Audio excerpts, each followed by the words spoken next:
Subscribe करें और bell दबाएं ताकि कोई खबर रह न जाए।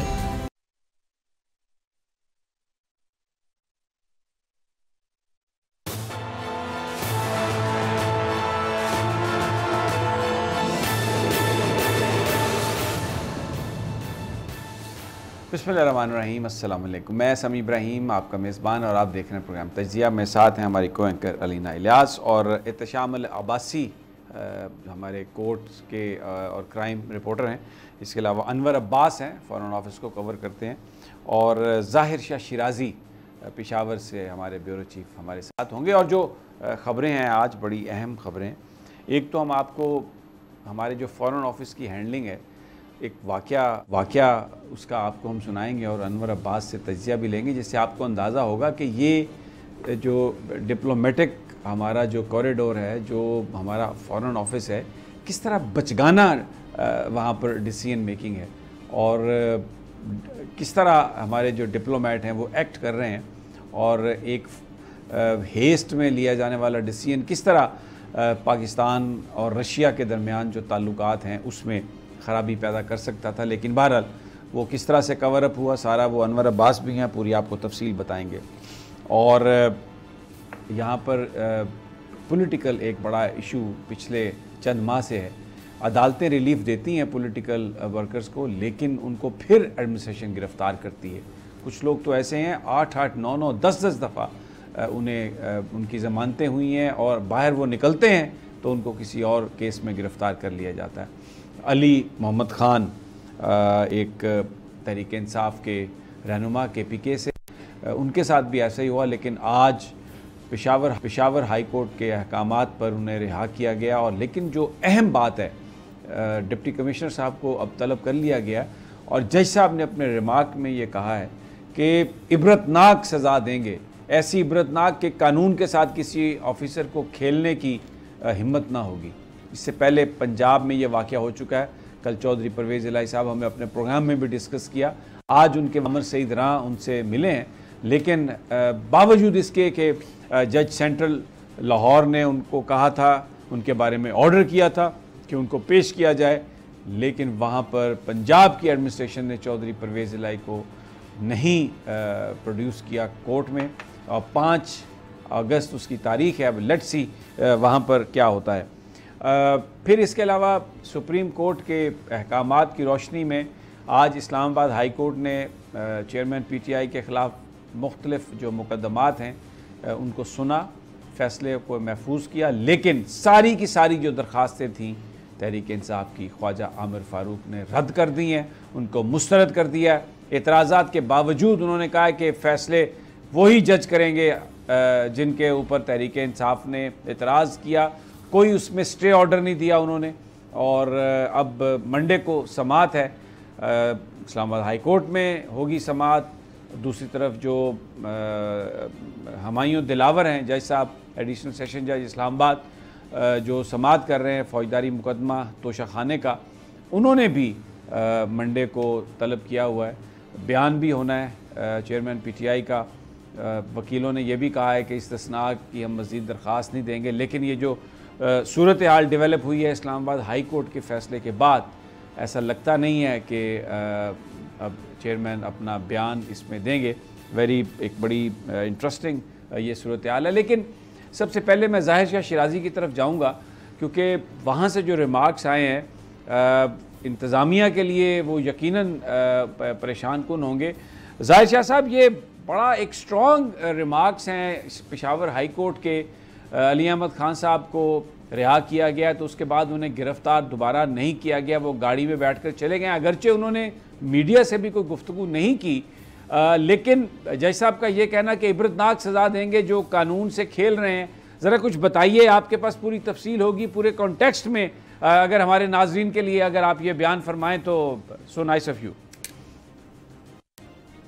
जी बिल्कुल समी साहब, 8 दफ़ा गिरफ्तार किया गया, बार बार अदालतों की जानिब से रिहाई देने के बावजूद अली मोहम्मद खान को, और कल भी डिस्ट्रिक्ट सेशन जज मर्दान ने उनकी रिहाई के ऑर्डर कर दिए थे, लेकिन दोबारा जो है वो डिप्टी कमिश्नर साहब के हुक्म पर उन्हें गिरफ्तार कर लिया। लेकिन आज जो पेशावर हाई कोर्ट में उनके वकील अली जमान जो पैनल को लीड कर रहे थे, उन्होंने पिटीशन दायर की जस्टिस इजाद अनवर और जस्टिस फजल सुभान की अदालत में, और बाकायदा जज साहब ने रिमार्क्स दिए कि अली मोहम्मद खान को रिहा किया जाए और उन्हें किसी दूसरे मुकदमे में ना पकड़ा जाए, और अगर डिप्टी कमिश्नर साहब दोबारा गिरफ्तार करने की कोशिश की तो पहली दफा हम इनको एक डिप्टी कमिश्नर साहब को एक इबरतनाक सजा देंगे और उनको इबरत का निशान बनाएंगे। साथ साथ उन्होंने ये भी हिदायत जारी की कि 8 अगस्त को डिप्टी कमिश्नर साहब बजाते खुद जो है वो मौजूद होंगे।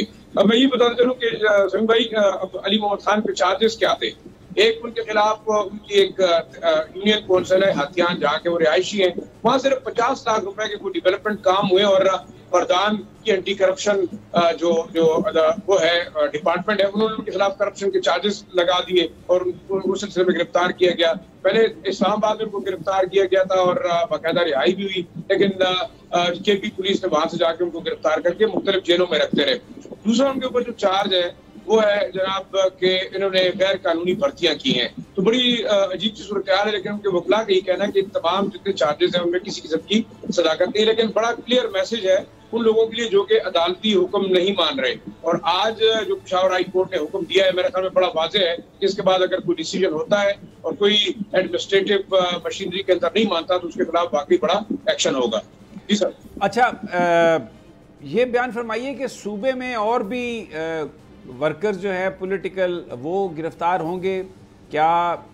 उनके हवालों से जो इंतज़ामिया का रवैया है, क्योंकि मैं यहाँ पर जानता हूँ हमारे बोल के एक हमारे साथ बच्चा एक काम करता है साबिर, उसके करीबी अजीज़ भाई उसका वहाँ पर है, तो पुलिस वाले जो हैं वो पैसे भी मांगते हैं और बेचारा बहुत ही परेशान कुन उनकी सूरत हाल है। तो वहाँ पर क्या सूरत हाल है जो लोग पकड़े गए थे और अभी भी क्या वो जेलों में हैं वर्कर्स जो पॉलिटिकल हैं, या जो नहीं भी थे और पकड़ लिए गए और बेचारे अभी तक भुगत रहे हैं सब कुछ? समी, जब आज एक और पिटीशन दायर हुई है, एक और एडवाइजर थे सूबाई हुकूमत के फजल करीम खान, उनको भी गिरफ्तार किया गया, लेकिन उनके खिलाफ अभी तक चार्जशीट जो है ना वो उनके वकला को नहीं दी गई। तो एक और एप्लीकेशन जो हाई कोर्ट के अंदर दायर की गई उनके वकला की जानिब से चार्जेस तो बताए जाएं, आज तक चार्जेस नहीं बताया गया मकामी इंतजामिया की तरफ से, FIR के अंदर दर्ज है, उनको क्यों गिरफ्तार किया गया है। दूसरा, उनके भतीजे ने बड़ी दिलचस्प बात की कि जज साहब को रिक्वेस्ट की कि जो उनकी गाड़ी एक्साइज एंड टैक्सेशन वाले ले गए, मेहरबानी करके वो गाड़ी वापस कर दी जाए। तो मेरे ख्याल में इस पर भी जज साहब ने बड़े सख्त रिमार्क्स पास किए कि उनकी गाड़ी अगर जाती है तो क्यों एक्साइज एंड टैक्सेशन जो है वो उठा के ले गई है। साथ साथ जो आपने जिक्र किया, मेरे ख्याल में जितने यहाँ पे वर्कर्स तहरीक इंसाफ के गिरफ्तार हुए थे, आज तक उनके खिलाफ चार्जेस नहीं फ्रेम किए गए, ना बताया गया कि चार्जेस क्या है। 9 मई के वाकया की बात कर रहा हूँ। तो आज अदालत में एक पिटीशन ये भी दायर की गई कि उनके खिलाफ चार्जेस वो बताए जाए। जहां तक आप बात कर रहे हैं, मैं तो बार बार कहूंगा कि खैबर पख्तूनख्वा के अंदर किसी भी लिहाज से केयर टेकर गवर्नमेंट नहीं है, और तमाम एडमिनिस्ट्रेटिव मशीनरी जो है वो इन सियासी जमातों जो कि PDM का हिस्सा है उनके रहम करम पे, और वो जिस तरह चाहते हैं वो अपने मुखातबीन के खिलाफ उस मशीनरी को इस्तेमाल कर रहे हैं। और मेरे ख्याल में पुलिस और लॉ एनफोर्समेंट एजेंसीज का जो हाल हम पहले देख चुके हैं, मेरे ख्याल में अकरम फरवरी भी है, रिफत सतानी भी है, और लोगों को टार्चर करना भी है। ये खबर का केस नहीं है, ये मेरे ख्याल में आप देखें कि हर उस पाकिस्तानी शहरी का केस है जहां वो अशराफिया के और जो इलीट क्लास है, खासतौर पर जो सियासी अशराफिया हैं, उनके जुल्म और जबरियत का जो है निशाना है, और खासतौर पर जो हमारे यहाँ सियासी इंतकाम लिया जा रहा है मुख्तलिफ तरीकों से। ये एक बड़ी ऐसी चीज़ है जिसको मेरे ख्याल में जो है किसी भी लिहाज से जस्टिफाई नहीं किया जा सकता। अच्छा शाह साहब, ये भी खबरें आ रही हैं कि सिर्फ 3 वज़ीर रह जाएंगे केयर टेकर काबीना के, बाकी सबको हटाया जा रहा है, फिर कुछ नए लोगों को लगाया जाएगा। इस किस्म की खबरें भी कुछ हैं आपके पास? मेरे ख्याल में बिल्कुल समी साहब को फैसला किया गया है कि जितने भी वज़रा हैं वो उनकी सियासी एफिलिएशन है, और इसमें मुख्तलिफ सियासी जमातें मान चुकी हैं कि कुछ वज़रा का ताल्लुक ANP से है, कुछ पार्टी से है। जमीयत उलमा इस्लाम जो है इसमें सबसे सरफहरिस्त है, जिसके ज़्यादा 8 से 10 वज़रा और मुशीर जो है शामिल है इसके टेकर सेटअप में। तो बार बार अब आवाज़ें उठनी शुरू हुई हैं कि आया इस सियासी तौर पर जो मुंसलिक लोग हैं इस केयर टेकर सेटअप के अंदर वाकई फेयर एंड फ्री इलेक्शंस हो सकते हैं, तो मेरे ख्याल में नहीं हो सकते। और कुछ हमारे जराए ने ये भी कहा है कि इस्लामाबाद में बाकायदा इस हवाले से एक नशिस्त भी हुई है जिसमें टेक्नोक्रेट और वो रिटायर्ड ब्यूरोक्रेट्स हैं उनसे डिस्कशन भी की गई है जो कि इस तमाम सेटअप को रिप्लेस करेंगे। कुछ मिनिस्टर्स का कहा जा रहा है कि वो शायद रहेंगे, इसके अलावा जो है वो बाकी मिनिस्टर्स जो है वो उनको जो है वो तब्दील किया जाएगा या उनकी जगह टेक्नोक्रेट या जो नई काबीना है वो शायद इलेक्शन से पहले इंस्टॉल की जाएगी खैबर पख्तूनख्वा के अंदर। ठीक है ज़ाहिर शाह साहब, बहुत बहुत शुक्रिया आपका, बड़ा कीमती हमें दिया। और जो वहाँ पर इस वक्त सूरत हाल है, एक जो ख़बर आई है जिसको ज़ाहिर शाह साहब ने कंफर्म किया कि बहुत ही स्ट्रॉन्ग रिएक्शन दिया है पेशावर हाई कोर्ट ने, और उसके बाद डिप्टी कमिश्नर मर्दान को इतनी हिम्मत नहीं हुई कि वो दोबारा अली मोहम्मद ख़ान को गिरफ़्तार कर सकें। तो ये एक कानून की हुक्मरानी के लिए अदालतों का इस तरह से अथॉरिटेटिव होना शायद ये वक्त की ज़रूरत है, और इस्लाम और पेशावर हाई कोर्ट ने बिल्कुल उसी अंदाज में एक्ट करना शुरू किया है। पॉलिटिकल एक स्टोरी है, वो भी उस पर इस वक्त केयर टेकर वज़ीर आज़म के लिए पीपल्स पार्टी और नून लीग के बीच गुफ्तगू जारी है। लेकिन वेरी इंटरेस्टिंगली आज राना सनाउल्लाह साहब ने ये कहा कि इसहाक डार साहब का नाम मुस्लिम लीग नून ने नहीं दिया। ये बड़ी एक इंट्रीगिंग सी स्टेटमेंट है, इसलिए कि पीपल्स पार्टी तो पब्लिकली उन पर एतराज़ कर चुकी है, और मौलाना फजलुर रहमान भी इसहाक डार साहब का नाम उन्होंने नहीं दिया। तो फिर ये किसकी तरफ इशारा कर रहे हैं? क्या ये कि बलूचिस्तान की किसी जमात ने उनको नॉमिनेट किया है? बहुत ही एक ऐसी स्टेटमेंट दी है राना सनाउल्लाह ने कि सबको एक बड़ा अजीब सा सवाल उन्होंने क्रिएट किया। लेकिन बहरहाल वहाँ पर दुबई में जरदारी साहब की नवाज शरीफ साहब से मुलाकातें, आज मुलाकात हुई है, ज़राए बता रहे हैं तवील मुलाकात हुई, और उसके बाद इस बात पर इत्तफ़ाक़ हुआ कि गुफ्तगू मज़ीद जारी रहेगी। अभी तक नाम पर इत्तफ़ाक़ नहीं हुआ, लेकिन ज़राए हमें ये बताते हैं पीपल्स पार्टी इंतखाबात चाहती है, वो इंतखाबात का डिले नहीं चाहती, क्योंकि पीपल्स पार्टी की क़यादत ये समझती है कि अगर इंतखाब डिले हुए, केयर टेकर सेटअप लंबा हुआ, तो सिंध में सिचुएशन बदल सकती है। वहाँ पर कोई उनको फियर है कि कोई बड़ा अलायंस भी बन सकता है, वहाँ पर पीपल्स पार्टी को नुकसान भी हो सकता है। और फिर कुछ जो मामलात थे जिनको आसिफ अली जरदारी साहब खुद हैंडल कर रहे थे, बताया ये जा रहा है कि बलूचिस्तान अवामी पार्टी के बहुत सारे लोग पीपल्स पार्टी में शामिल होने वाले थे, लेकिन अब्दुल कद्दूस बज़ंजो ने रिपोर्टेडली आखिरी वक्त में आकर ये इतला दी जरदारी साहब को कि वो पीपल्स पार्टी में शामिल नहीं हो रहे। इस तरह के पीछे कम अज़ कम 3 साबिक रुकन असम्बली उन्होंने पीपल्स पार्टी में आना था, PTI से उनका ताल्लुक़ था, लेकिन वो परवेज़ खटक साहब के साथ चले गए। तो इस पर ख़ासे जो पीपल्स पार्टी की जो क़यादत है वो इसको बहुत संजीदा ले रही है। They are trying to ascertain, they are trying to determine कि व्हाट वेंट रॉन्ग। ये जो पंजाब में भी जो इलेक्टेबल्स थे वो पीपल्स पार्टी में आने थे, लेकिन यहाँ पर भी तहरीक-ए-इस्तेहकाम जो है पार्टी वो वजूद में आई, और वो सारे जो इलेक्टेबल्स थे, अगरचे अलीम खान साहब और जहांगीर तरीन साहब में बहुत शदीद इस वक्त इख्तलाफ है, और वो निचली ज़िलेई शहरी सतह तक आ गया है जो पार्टी की तंजीम है। लेकिन इसका जो सबसे बड़ा नुकसान पीपल्स पार्टी समझती है कि वो उनको हुआ है, क्योंकि वो बहुत सारे इलेक्टेबल्स जो इस वक्त तहरीक-ए-इस्तेहकाम में पाकिस्तान में है, उन्होंने आना था पाकिस्तान पीपल्स पार्टी में। तो वेरी इंटरेस्टिंग सिनेरियो डेवलपिंग। आने वाले जो दिन हैं बड़े हंगामा खेज़ होंगे, इस हवाले से गर्म गर्म ताज़ा खबरें भी आपको मिलेंगी। अवाम पिसते रहेंगे, बिजली रोज़ाना बढ़ाई जा रही है, और शहबाज शरीफ साहब हर जगह ये कहते आपको नज़र आएंगे कि शुक्र अल्हम्दुलिल्लाह मुझ पर दाग नहीं लगा कि IMF की डील मैं नहीं कर सका। ऐसा लगता है कि वो पाकिस्तान की आवाम के लिए नहीं, IMF के लिए काम कर रहे थे, और उन्हें सबसे ज़्यादा जो प्रॉब्लम है या वो जो सबसे ज़्यादा उनका जो इशू है वो IMF का था। तोशाखाना केस एहतशाम अली अब्बासी कवर कर रहे हैं, और जनाब हुमायूं दिलावर साहब से इनके बड़े अच्छे ताल्लुकात भी हैं बीइंग ए जर्नलिस्ट। तो जनाब ये मंडे को अब वहाँ पर समाअत होनी है, और वो जो क्या अब इस्तिस्ना भी नहीं होगा, और सवालनामा भी गालबन दे दिया गया है। तो क्या आपको लगता है कि मंडे वाले दिन इसकी कार्रवाई हो सकेगी, जबकि इस्लामाबाद हाई कोर्ट ने स्टे तो नहीं दिया लेकिन समाअत वहाँ पर भी मंडे को होगी?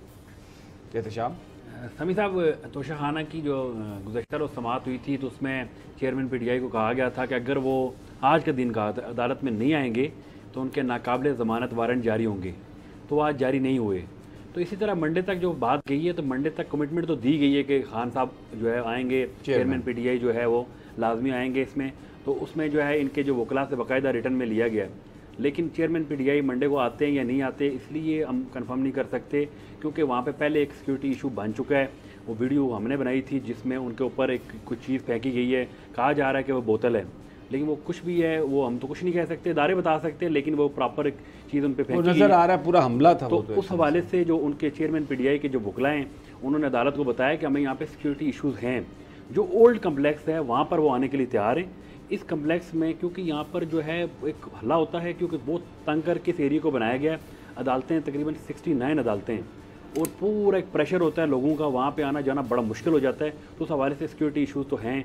अलबत्ता अदालत की ये कोशिश है, पूरी ट्राई है, वहाँ पे अता तारड़ साहब मसलसल आते हैं और उनकी कोशिश यही है कि किसी तरह चेयरमैन पीटीआई आ जाएँ। लेकिन अता तारड़ साहब का आना वहाँ पर सूरत हाल को संगीन नहीं बना देता, टेंशन हो जाती है, आपस में नारेबाजी शुरू होती है।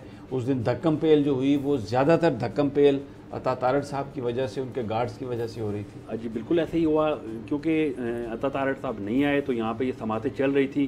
कभी ऐसा नहीं हुआ कि जज साहब के ऊपर जो है जुमले कसे गए और वहाँ पर इंतहाई ऐसे नाजेबा अल्फाज इस्तेमाल किए जो मैं टीवी पे बैठ के इस्तेमाल नहीं कर सकता। तो ऐसे अल्फाज इस्तेमाल हुए और वो जो लोग थे, जो वो वकला थे, वो मैंने नहीं सिर्फ देखे।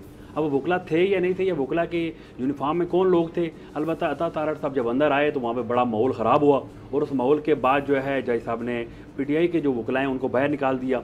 उसके बाद खैर ये थोड़ा सा मामला, क्योंकि ख्वाजा आरिफ साहब ने माजरत की और बड़े मुश्किल से उन्होंने इस माहौल को जो है फिर ठंडा किया, क्योंकि जज साहब ने पाबंदी लगा दी थी, वो फिर पाबंदी ख़त्म हुई।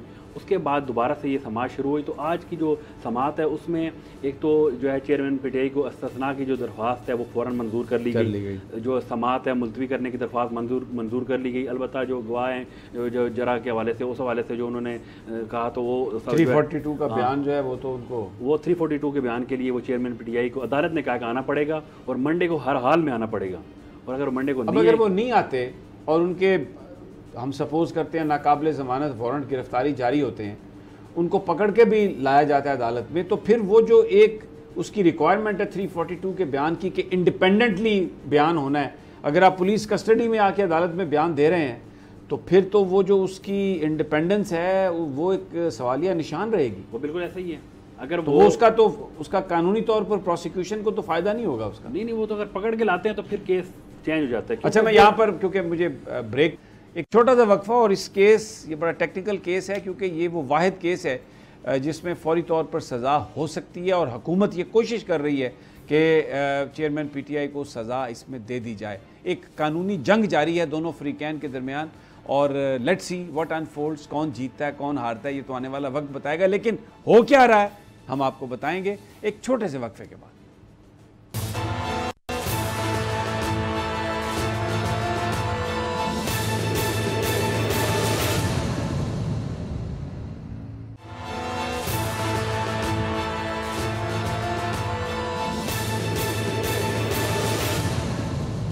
वेलकम बैक नाजरीन, पाकिस्तान की सियासत पर बात हो रही है।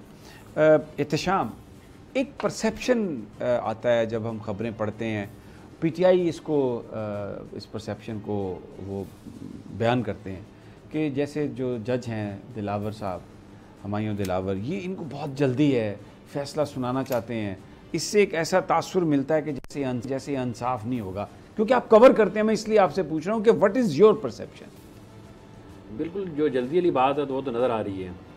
चेयरमैन पीटीआई के केस में जो जल्दी नज़र आ रही है, वो पहले ज़फ़र इकबाल साहब थे, उन्होंने बड़ी जल्दी की, बल्कि एक बार हमने उनको कहा भी तो उन्होंने कहा नहीं, एक बार मेरी अदालत वो ज़रूर आएंगे। और फिर वो उनकी अदालत जब गए तो वो आपने देखा कि वहाँ पे वो इतना ऐसा माहौल बन गया और वही केसेस वहाँ पर वो इतने वाक़यात हो गए और इतने केसेस उन पर दहशतगर्दी के केस बना दिए गए। तो यहाँ इस केस में भी नज़र आ रहा है, क्योंकि हम डेली बैठते हैं वहाँ पर, सुबह 8:30 पर अदालत खुलती है और ये केस कॉल हो जाता है कभी कभार बीच में वक्फा हो जाए 11 बजे तक तो हो जाता, नहीं तो अमूमन ऐसे चलता रहता है। एक दिन जुमे का मतलब जुमेरा दिन था, 8:30 पे ये समाज शुरू हुई, जुमे का वक्फा हुआ, फिर शुरू हुई और पूरे 4 बजे ख़त्म हुई। उसके दरमियान इनकी अदालतों में अपने बड़े केसेस लगे होते हैं, लेकिन कोई केस नहीं लिया गया। तो इस केस में अब जज साहब को जल्दी है या कहीं और से या जल्दी है, इसके तो समझ नहीं आ रही। लेकिन अदालत के अंदर जो प्रोसीडिंग है वो बड़ी नहीं, फास्ट और हो रही है। हम ये क्यों कहें किसी कहीं और से, इसलिए कि अदालत है, जज साहब का अपना कंडक्ट है, तो वो एक चीज़ को लेके चल रहे हैं। तो लेकिन ये बड़ी एक स्ट्रेंज सी बात है कि एक ही मुकदमा सुबह से शाम तक उसको वो लगाते हैं, बीच में दूसरे जो मुकदमे हैं उसको इतना टाइम नहीं मिलता। तो इससे लगता है कि ख़ास इंटरेस्ट है इस मुकदमे पर। और फिर जिस तरह वो तारड़ साहब पहुँचते हैं, नून ये जो हुकूमती वज़रा हैं, जिस तरह ये, क्योंकि मुकदमा एक ही है जिस पे फौरी तौर पर फैसला आ सकता है, बिल्कुल ऐसा ही है, और उस पर अगर वो डिस्क्वालीफाई हो सकते हैं अगर वो इसको कंटिन्यू करें इस तरीके से। अच्छा, आपको लगता है कि मंडे को जो 342 के बयानात हो सकेंगे? मेरी जो गुज़श्ता रोज़ जो बात हुई थी, जो इलेक्शन कमीशन के वकील हैं, उनका ये था कि भाई जो ये मुहर्रम की छुट्टियां इससे पहले फैसला हो जाए। बल्कि आज वो बड़े एक्साइटेड थे कि इनके नॉन बेलेबल वारंट जारी होंगे चेयरमैन PTI के, और उनको गिरफ्तार करके ले आएंगे और बयान उनका हो जाएगा। लेकिन ऐसा कुछ नहीं हुआ। अब मंडे को जो अदालत से ऑर्डर हुए हैं वो क्लियर नज़र आ रहा है कि अदालत ने अगर चेयरमैन PTI नहीं आते तो उन्होंने वारंट जारी करने। ठीक हो गया। बड़ा ये लेट्स सी, वेरी इंटरेस्टिंग कि क्या होता है। वकील भी लड़ रहे हैं और ये परसेप्शंस की भी जंग है। अब कौन सा बयानिया लोग बाय करते हैं, लेट्स सी। हमें जैसे मुझे बेसिकली अगर आप अली मोहम्मद खान साहब का केस देखें और कल जो परवेज़ इलाही साहब का केस था, देखिए वो काफ़ी दिनों से हम देख रहे हैं कि वो जेल में है। लेकिन अब जिस तरीके से कोर्ट के रिमार्क्स आ रहे हैं, जिस तरह की बातें की जा रही हैं, मुझे थोड़ी फ्लेक्सिबिलिटी नज़र आती है। हो सकता है कि कारकुनान के लिए, सीनियर क़यादत के लिए फ्लेक्सिबिलिटी हो। और जैसे कि अभी आज उनके क्या कहते हैं खान साहब के वारंट भी जारी हुए हैं, लेकिन उन्हें गिरफ्तार नहीं किया गया। तो हो सकता है कहीं ना कहीं कोई फ्लेक्सिबिलिटी हो। लेकिन इसमें भी है कि अगर किसी ने ये सोच लिया है कि उन्हें कन्वेक्ट करना है, वो लेवल प्लेइंग फील्ड करनी है, तो फिर हो सकता है कि ये चीज़ हो जाए। लेकिन मुझे कहीं ना कहीं कुछ स्मूथनेस नज़र आती है। और जो आपने राना सनाउल्लाह साहब वाली बात की ना समी साहब, वो जो उन्होंने एक स्टेटमेंट दिया, मेरे ख्याल में राना साहब कुछ इस तरह के तासुरात देते हैं, वो अपनी बात ना किसी और के कंधे पर डालने की कोशिश करते हैं। ख्वाहिश उनकी होती है, लेकिन हाँ वो परसेप्शन बनाते हैं। बिकॉज मुझे लगता है आजकल उनके हालात भी ठीक नहीं है। अच्छा, इस सारी सूरत हाल में क्योंकि पॉलिटिकल एक्टिविटी जो है, लोग उसकी खबरों को सुनना पसंद करते हैं, तो चैनल्स भी, हम भी मजबूर हैं कि वो खबरें देते हैं जो लोग सुनना चाहते हैं। लेकिन इसके बीचों बीच कुछ ऐसी बारीक वारदातें हो रही हैं, कुछ ऐसे काम हो रहे हैं जिससे जो मीडिया में नहीं आते और उनका जो इम्पैक्ट वो बहुत ज़्यादा होता है। अनवर अब्बास हमारे डिप्लोमेटिक कॉरेस्पॉन्डेंट हमारे साथ हैं, और पिछले दिनों एक वाक़या हुआ जिससे पाकिस्तान और रशिया के बीच माबैन जो ताल्लुकात थे वो ख़राब हो सकते थे। और वाक़या इस तरह से हुआ कि एक जो रशियन जर्नलिस्ट मौजूद थे, जहाँ पे यूक्रेन से आया हुआ डेलीगेशन था, तो एक फुटेज बनाई यूक्रेन के लोगों ने, उसमें वो रशियन जर्नलिस्ट नज़र आए। तो पाकिस्तानी जो हमारा यहाँ पर जो फ़ॉरेन ऑफिस है, उसको यूक्रेन के सफारतकारों ने कहा कि ये क्योंकि हमारा एनिमी है रशिया मुल्क, तो ये बंदा यहाँ पर आप इसको निकालें। तो वेरी अनफॉर्चुनेटली वो जो रशियन जर्नलिस्ट थे, उनको कहा गया कि वो यहाँ से चले जाएं। बाहर बुलाया गया एक ऑफिसर ने हमारे फॉरेन ऑफिस के, और उनको वहाँ से भेज दिया गया। ये अब बहुत ही एक नामुनासिब बात थी, इसलिए कि पाकिस्तान और इंडिया का बड़ा मामला है कश्मीर के इशू पर। तो अगर इंडियन जर्नलिस्ट इस प्रैक्टिस को अपना लें और जहाँ पर भी पाकिस्तानी हो वो कहें जी हमारा तो एनिमी कंट्री है तो इसको आप निकालें, तो ये एक बहुत गलत प्रेसिडेंट, ये जो कुछ भी था ये बड़ा गलत था। इस पर रिएक्शन भी हुआ रशिया की तरफ से भी, लेकिन पाकिस्तानी सहाफ़ियों ने इसमें रोल प्ले किया। और कुछ जो फ़ॉरेन ऑफिस में जो तर्जमान है फ़ॉरेन ऑफिस की, बड़ी वो एक रिस्पॉन्सिबल ख़ातून है और सीजन्ड कैरियर डिप्लोमेट हैं, उन्होंने भी इसमें इंटरवीन किया, बड़ा पॉजिटिव इंटरवीन किया, और मामला जो है वो कुछ बेहतर हुआ। अब अनवर अब्बास पूरी इसकी हमें तफसील बताएंगे, लेकिन ये ख़बर हमने इसलिए ली है, मकसद इसका ये है कि किस कदर बचगाना एक्ट हमारे फ़ॉरेन ऑफिस में जो लोग उसको इस वक्त लीड कर रहे हैं, they should take notice of it और दे शुड इंश्योर कि आइंदा इस तरह का वाक़या ना हो। अनवर अब्बास, बताइए कि कैसे आपने इसको डिफ्यूज़ किया, और ये एक बड़ी अजीब सी बात नहीं है कि किसी एक मुल्क के कहने पर आपने उनके जर्नलिस्ट को, मुखालिफ मुल्क के जर्नलिस्ट को निकाल दिया और किसी को परवाह ही नहीं है? जी समीर साहब, बिल्कुल 20 जुलाई का ये वाक़या है जब यूक्रेन के वज़ीर ख़ारजा यहाँ पर मौजूद थे, दौरा पाकिस्तान पर थे, और मुश्तरका प्रेस कॉन्फ्रेंस थी यूक्रेन के वज़ीर ख़ारजा की, वज़ीर ख़ारजा बिलावल के हमरा वज़ारत ख़ारजा में। प्रेस कॉन्फ्रेंस से चंद लम्हात कबल जब दोनों वज़ीर ख़ारजा प्रेस रूम की जानिब आ रहे थे, उस वक्त यूक्रेन सफारत खाने के जो स्टाफ है, चूँकि उनके वज़ीर ख़ारजा यहाँ पे मौजूद थे, वो सफ़ीर जो हैं मरकियान चीचुक और दीगर स्टाफ भी यहाँ पे था। एक स्टाफ मेंबर ने आके वीडियो बनाई हॉल में, चूँकि एक रशियन जर्नलिस्ट हैं यहाँ पे तारटास के, रसलान बेकनीयाज़व, ये कुछ अरसे से पाकिस्तान में काम कर रहे हैं, इस्लामाबाद में होते हैं, इतारटास के लिए काम करते हैं, फ़ॉरेन ऑफिस रेगुलरली कवर करते हैं। वो चूँकि रूस से ताल्लुक़ रखते हैं, तो जो यूक्रेनियन सफारत खाना है उन्होंने इतराज़ किया एज़ पर ओवर इंफॉर्मेशन जो कि हमें कन्वे हुई है रसलान की जानिब से और दफ्तर ख़ारजा की जानिब से। उन्होंने इतराज़ किया कि इनको निकाला जाए चूँकि हमारा हॉस्टाइल मुल्क है। उनके कहने पे एक लो प्रोफाइल फ़ॉरेन ऑफिस के ऑफिशियल ने आके उनसे रिक्वेस्ट की कि आप बाहर आएँ, बात सुने, और फिर उनको प्रेस रूम से दूर ले जाया गया और उन्हें बताया गया कि आप ये ब्रीफिंग अटेंड नहीं कर सकते। अब इसमें सबसे बड़ी बात यह कि उस दिन एक इतना बड़ा इवेंट हो रहा है, एक यूक्रेनियन फ़ॉरेन मिनिस्टर वहाँ पे मौजूद है, वहाँ पे बिलावल भुट्टो ज़रदारी वज़ीर ख़ारजा मौजूद है, वज़ीर ममलिकत बराए अमूर ख़ारजा हिना रब्बानी खर मौजूद है उसी प्रेस रूम में, असद मजीद ख़ान सेक्रेटरी ख़ारजा मौजूद हैं, तर्जमान दफ्तर ख़ारजा मुमताज़ ज़हरा बलोच वहाँ पे मौजूद थी, और ये इन सारे लाइलम थे। ये अचानक डिसीजन होता है, उनको बाहर भेज दिया जाता है, और मुमताज़ ज़हरा बलोच की भी फेशियल एक्सप्रेशंस जो है वो बता रहे थे कि उन्हें इल्म नहीं था। उनसे जब बाद में पूछा भी गया तो उन्होंने कहा मुझे तो इल्म ही नहीं, ये हुआ क्या है, किसने किया है। एनी हाउ मामले को डिफ्यूज़ किया गया। अगले रोज़ जर्नलिस्टों की जानिब से कुछ थोड़ा सा प्रोटेस्ट भी रिकॉर्ड कराया गया। रशियन एम्बेसी की जानिब से एक ट्वीट पैगाम भी पाकिस्तान को दिया गया जिसमें they sought clarification from Pakistani foreign office.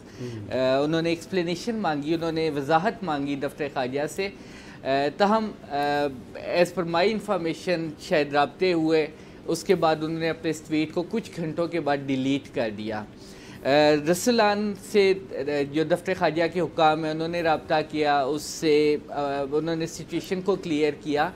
सबसे बड़ी चीज़ ये कि यहाँ पे कोई मैकेनिज़्म मौजूद नहीं था कि ऐसी सूरत हाल में करना क्या है, और ये एक ऐसा प्रेसिडेंट सेट होता है कि कल जैसे कि नरेंद्र मोदी जो है भारतीय वज़ीर आज़म अमेरिका के दौरे पे थे, वहाँ पे पाकिस्तानी जर्नलिस्ट जो वाशिंगटन में मौजूद हैं, अगर वो उस प्रेस रूम में उनकी कोई किसी मुश्तरका प्रेस कॉन्फ्रेंस में बैठे होते और इंडियन ऑफिशियल्स आके कहते नहीं ये हमारा हॉस्टाइल मुल्क है, इनको बाहर निकाला जाए, तो ये वाक़यात एक प्रेसिडेंट सेट करती है। और ये एक प्रेसिडेंट इंतहाई ख़तरनाक और एक ऐसा प्रेसिडेंट था जो कि हमारे लिए भी बाद में आने वाले दिनों में नुकसानदेह साबित हो सकता है। अनवर आपने बड़ी अच्छी बात कही कि मैकेनिज्म नहीं था, और आपने ये भी फरमाया कि एक लो प्रोफाइल जो हमारे ऑफिशियल थे उन्होंने ये सब कुछ किया।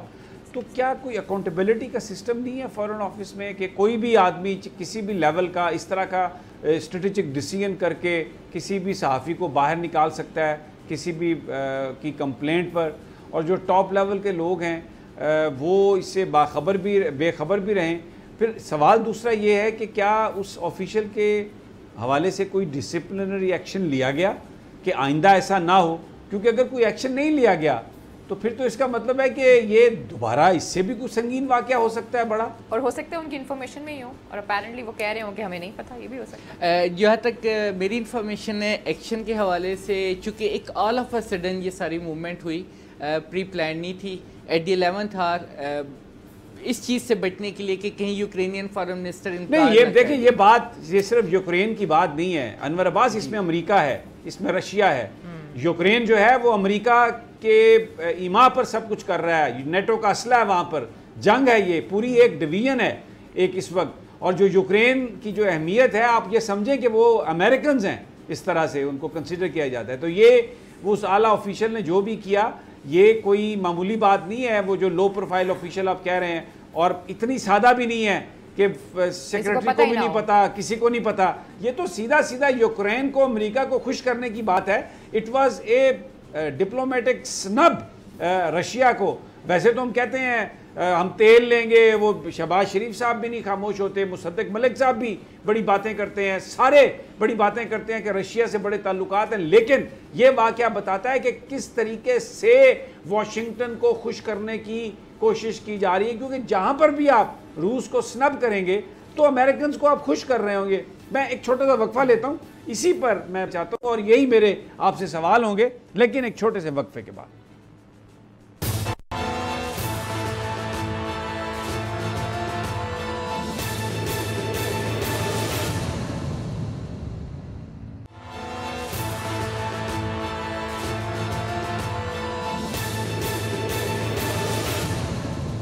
वेलकम बैक नाजरीन, अनवर अब्बास हमारे साथ हैं और बड़ा एक अहम मामला जिस पर हम बात कर रहे हैं। तो अनवर, सवाल मेरा यही है कि अब ये इतने भी मामला सादा नहीं है कि कोई ऑफिशियल जो है वो रशियन जर्नलिस्ट को निकाल दे और हमारे टॉप लेवल के ब्यूरोक्रेट्स जो हैं वो कहेंगे हमें पता ही नहीं था, और फिर बाद में ऑफ द रिकॉर्ड ये सारी बातें करके तो मामले को सेटल करने की कोशिश करें।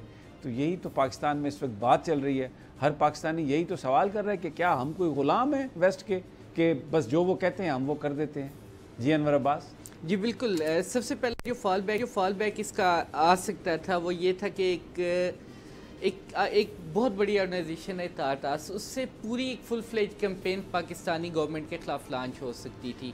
ये सबसे पहला fall back in the sense कि पहले ये माजी में इंसिडेंट हो चुका है, ग्रीस या साइप्रस में एक रशियन जर्नलिस्ट को निकाला गया और उसके बाद एक फुल फ्लेज कैंपेन पूरी दुनिया में रशियन स्पीकिंग पेपर्स और रशियन ज़बान में आने वाले चैनल्स और हर जगह पे लॉन्च की गई थी, जिसका फॉल बैक उस गवर्नमेंट को भुगतना पड़ा था। तहम ये चूँकि मामला सेटल डाउन हुआ, तर्जमान दफ्तर ख़ारिजा ने उनसे बात की, दीगर दफ्तर ख़ारिजा के हुक्काम ने मास्को में रब्ते किए, तब जाके मामला सेटल डाउन हुआ। अदरवाइज़ पाकिस्तानी गवर्नमेंट के लिए एक बहुत टफ टाइम जो है वो आगे आ सकता था। जी टफ टाइम आ सकता था, लेकिन बहरहाल इसका बिलावल साहब को देखना चाहिए। और ये जो वाक़यात इस तरह के अमेरिका को खुश करने के लिए किए जाते हैं, बज़ाहिर या प्रो अमेरिकन लॉबीज़ को अपीज़ किया जाता है, वो there is a method to this madness. तो दिल मानने के लिए तैयार नहीं है कि ये सिर्फ इसी तरह का मामला हुआ। अच्छा, एक और अभी खबर आ रही है झेलम से, चौधरी ज़फ़र इकबाल हैं MPA, उनको रिहा किया गया लेकिन साथ ही पकड़ लिया गया। तो यहाँ से एक समाबिया भी हैं जो हाँ, उनको भी क्या नाम ले रहे हैं, समाबिया उनको भी। लेकिन ये मैं इनकी जो ज़फ़र इकबाल साहब की जो बात है ना, ये रिहा हुए हैं और फ़ौरन पकड़े गए हैं। तो वो KPK में भी यही हो रही थी सूरत हाल कि रिहा होते थे और पकड़ लिए जाते थे अली मोहम्मद ख़ान साहब। तो उन्होंने कहा कि निशान इबरत। अब सवाल ये है, आप भी अदालतों को कवर करते हैं, इधर पंजाब में हमारे हाई कोर्ट में भी कोई इस तरह के आज़ाद मंच जज मौजूद हैं जो ये कहें कि हम भी ज़रा इबरत का निशान बनाएंगे उनको जिन्होंने पकड़ा है? मैं ये पंजाब की बात कर रहा हूँ। लेकिन समी साहब, अब पंजाब का तो मुझे इतना आइडिया नहीं है, इस्लामाबाद का आइडिया है, और वो भी हमारी जो अदालतें हैं उसमें एक दो नाम ऐसे हैं जो हम ले नहीं सकते, लेकिन आपको पता है कि वो हैं और उन्होंने साबित भी किया है। और जो PTI वर्कर्स हैं उन्होंने तकरीबन वो लोग जो इसमें ऐसे शामिल किए गए थे, इधर से पकड़ के कोई दुकानदार, कोई स्टूडेंट, उन सबको उन्होंने छोड़ दिया और डिस्चार्ज किया मुकदमों से। वो नाम सबको पता है। ये अभी जो एंटी टेररिज्म कोर्ट के जो जज साहब हैं, इन्होंने भी बहुत सारे जो लोग हैं उनके खिलाफ जो मुकदमात थे उसमें उनको डिस्चार्ज किया क्योंकि देयर वाज नो एविडेंस। बिल्कुल का एविडेंस नहीं था और नामालूम के खाते में उनको पकड़ लिया गया था। ऐसे बहुत सारे लोग हैं, उनको उन्होंने छोड़ा और वो बिल्कुल जो है ना, वहाँ पे जो प्रोसिक्यूशन थे उन्होंने उनको बड़ा रोका कि ये जो इसमें नामजद है, इसमें उनके कोई सबूत नहीं था और वहाँ पे मौके पे डिस्चार्ज किए लोगों को। तो यहाँ पर इस्लामाबाद में, क्योंकि मैं इस्लामाबाद की कोर्ट्स कवर करता हूँ, तो यहाँ पर रहे हैं। पंजाब का अभी तक कोई कुछ नहीं कह सकते क्योंकि ऐसी कोई चीज़ सामने तो आई नहीं। ये KPK थी। पंजाब में अलीना चौधरी परवेज़ इलाही साहब का आपने जिक्र किया, देखिए उनके बारे में अदालत ने कहा कि उनको पेश किया जाए लेकिन उनको पेश नहीं। और आज आमिर सईद राना साहब जो उनके लॉयर हैं, उन्होंने तो परवेज़ इलाही साहब से मुलाकात की, क्योंकि आज सारा दिन ये स्पेकुलेशन होती रही कि शायद चौधरी परवेज़ इलाही साहब की तबीयत ठीक नहीं है, पता नहीं उनके साथ क्या सलूक किया जा रहा है कि उनको पेश नहीं किया गया अदालत में। तो ये चीज़ें भी चल रही थी, लेकिन इसके बीचों बीच ये खबर आई कि आमिर सईद राना जो हैं उनके वकील, उन्होंने उनसे मुलाकात की है और अब 5 अगस्त को उन्होंने कहा है कि परवेज़ इलाही साहब को भी पेश करें। और दूसरा मामला कुछ लोग तो कहते हैं कि 5 अगस्त को ये जज साहब ही नहीं होंगे, कोई और फाइल किसी और जज के पास जाएगी। अगर कुछ लोग ये बात कर रहे हैं तो there must be a reason कि ये जज साहब नहीं होंगे। लेकिन इसके साथ साथ जो भी आपने बात की कि पंजाब में कोई ऐसा जज है या नहीं, अगर होता तो मेरे ख्याल में ये बंदा दोबारा गिरफ्तार ना होता। इसका जवाब सिंपल इतना सा है। दूसरी बात ये कहा है जो आपने बात की है परवेज़ इलाही साहब की, सिर्फ मुझे नहीं लगता कि चीज़ें अभी इतनी ईजी होंगी परवेज़ इलाही साहब के लिए, क्योंकि पीछे से जितनी भी अगर उनकी आप स्टोरी देखें तो कोशिश की जा रही है उन्हें किसी न किसी तरीके से तोड़ने की। लेकिन हमें मूनस का भी पता है कि वो कितने क्लियर हैं स्टांस को लेकर, अपने उनका क्या बयानिया है, और यही हमें परवेज़ इलाही साहब के साथ नजर आता है। उनके भाई भी गए, उन्हें डायरेक्ट मैसेज की कोशिश की गई, लेकिन जो परवेज़ इलाही हैं वो जहाँ खड़े थे वो वहीं खड़े हैं। जहाँ तक उनकी तबीयत की बात है तो मेरे ख्याल में इस चीज़ का ख्याल रखना चाहिए। वो बुजुर्ग हैं, लास्ट टाइम भी पता ये चल रहा था कि उनके पाँव स्वेल हुए हुए हैं और उनको और भी बीमारियां होंगी, उसमें बेशुमार बीमारियां होती हैं। कानून के हिसाब से अगर उनका रिलीफ बनता है तो मेरे ख्याल में वो तो उनको जरूर मिलना चाहिए। अच्छा एहतशाम शाम, जो ये अब यूनाइटेड नेशन का जो इजलास होगा उसमें तो केयर टेकर प्राइम मिनिस्टर होंगे, सॉरी मैं क्या अनवर अब्बास। तो ये बताइए कि मतलब क्या इस दफ़ा तो फिर यूनाइटेड नेशन का जो ट्रिप है, यहाँ से जो लोग जाने वाले होंगे, कुछ बहुत ज़्यादा हम कोई एक्टिविटी तैयारी तो नहीं देखते होंगे आप, फॉरेन ऑफिस जाते हैं आप? जी बिल्कुल, अभी तक चूँकि चीज़ें क्लियर नहीं है, इजलास में भी टाइम है, जब तक इजलास रहेगा हमारे पास केयर टेकर सेटअप होगा, तो इस वाले से अभी कुछ कहना कबल वक्त हो जाएगा कि पाकिस्तान की पार्टिसिपेशन किस लेवल पे होगी। लेकिन आई थिंक सो कि शायद उस वक्त के केयर टेकर प्राइम मिनिस्टर जो भी होंगे वो शायद पाकिस्तान को रिप्रेजेंट करेंगे। अच्छा, एक और बात, बड़ी इंपॉर्टेंट डेवलपमेंट हमने देखी, हमारी फ़ौज के सरबराह जनरल आसिम मुनीर वो भी ईरान गए थे जब ये दहशतगर्दी के वाक़यात हुए, तो एक हमें नज़र आया कि जैसे पाकिस्तान और ईरान के बीच बर्फ़ पिघल रही है, रिलेशनशिप जो है वो जो कि बड़ी अच्छी बात है। और उसमें मुझे लगता है कि जनरल आसिम मुनीर का अपना इनिशिएटिव, फौरी तौर पर वो गए, 2 दिन का उन्होंने दौरा किया, और अब उसके बाद अगस्त के फर्स्ट वीक में गालिबन जो ईरानियन मिनिस्टर हैं फॉरेन अफेयर्स के, वो पाकिस्तान आ रहे हैं। तो इसमें क्या आप देखते हैं, कोई कंक्रीट कोई हमें चीज़ नज़र आएगी फॉलोअप में जो आर्मी चीफ का जो विज़िट था उसकी? जी बिल्कुल, ईरानियन फॉरेन मिनिस्टर हुसैन अमीर अब्दुल्लाहियान जो है वो अगस्त में पाकिस्तान के आ रहे हैं, बल्कि नेक्स्ट वीक आ रहे हैं पाकिस्तान के 2 रोज़ा दौरे पर। 3 और 4 अगस्त को वो इस्लामाबाद में होंगे, और ज़राए के मुताबिक ये दौरा इंतहाई अहमियत का हामिल है। उसकी वजह ये कि पाकिस्तान में भी गवर्नमेंट जो है वो अपने टेन्योर के अख्ताम की जाने बढ़ रही है, और ईरान में भी जो प्रेसिडेंट रईसी हैं उनका टेन्योर अपने एंड की जाने बढ़ रहा है। जाने से पहले बेसिकली ये दोनों गवर्नमेंट्स ने जो पाकिस्तान और ईरान के दरमियान कुछ इंपॉर्टेंट चीज़ें थी, जैसे कि आईपी के हवाले से कुछ अहम डिसीजन जो है वो करना चाह रही हैं। अभी तक अनकन्फर्म रिपोर्ट्स के मुताबिक, ज़राए के मुताबिक ये है कि एक चाइना जो है तो आईपी गैस पाइपलाइन की फाइनेंसिंग के हवाले से शायद इन निगोशिएशन है विद ईरान, और शायद इस तरह का कोई फार्मूला या प्रपोजल लेके ईरानियन फॉरेन मिनिस्टर यहाँ पे आ रहे हैं। इसके अलावा जो बॉर्डर मार्केट्स का इशू था, 2 से 3 बॉर्डर मार्केट्स दोनों मालिक के दरमियान सेटअप हुई थी जब ये वज़ीर आज़म जो हैं ये बलूचिस्तान गए थे और ईरानियन प्रेसिडेंट भी वहाँ से आए थे, और उस दौरान ये एक डिसीजन हुआ था। लिहाजा 3 मज़ीद नई बॉर्डर जो है मार्केट्स इनकी ओपनिंग की जा रही है, ओपनिंग हो रही और है। मैं ये बड़ा इंपॉर्टेंट है, अल्लाह किसी अगली नशिस्त में डिटेल से आपके साथ बात करेंगे। लेकिन एक अच्छा इनिशिएटिव पाकिस्तान ने भी लिया, आर्मी चीफ खुद गए वहाँ पर, और उसके फॉलोअप में उनके जो फॉरेन मिनिस्टर हैं वो आ रहे हैं। Let's see what unfolds. इजाज़त दीजिए, कल फिर इंशाल्लाह मुलाकात होगी आपसे अल्लाह ने के बाद।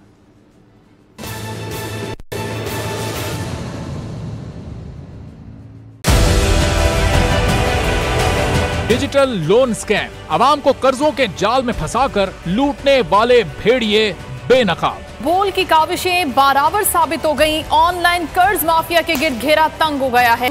बोल ने दिया अपने आवाम का साथ, उठाई इस स्कैम के खिलाफ आवाज। बोल की डिजिटल लोन स्कैम के खिलाफ आगाही मुहिम की सबसे बड़ी ट्रांसमिशन 59% आवाम ने देखी अपनी स्क्रीन पर, क्योंकि बोल है पाकिस्तान का नंबर 1 न्यूज चैनल।